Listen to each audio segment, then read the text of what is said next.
What's up, everybody? Welcome back to Fast Guy Media. It's your boy Kyle. I'm here with the co-pilot Jets, and today we are coming to you live from Museum Row on the Miracle Mile, Los Angeles, California, USA, with another LACMA construction update.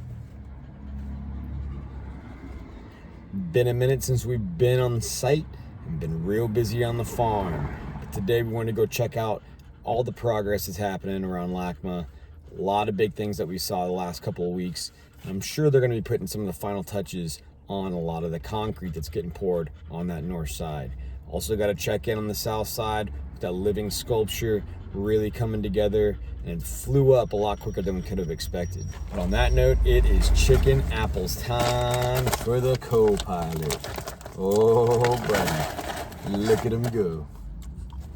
If you like what we're doing, if you want to help support the channel, buy me a coffee, link in the description below. Super chat, super thanks. All that goes a long ways, keeping us on the road, bringing y'all this quality November content. So without further ado, let's go ahead and get on up there. Show you guys what's going down. Peace.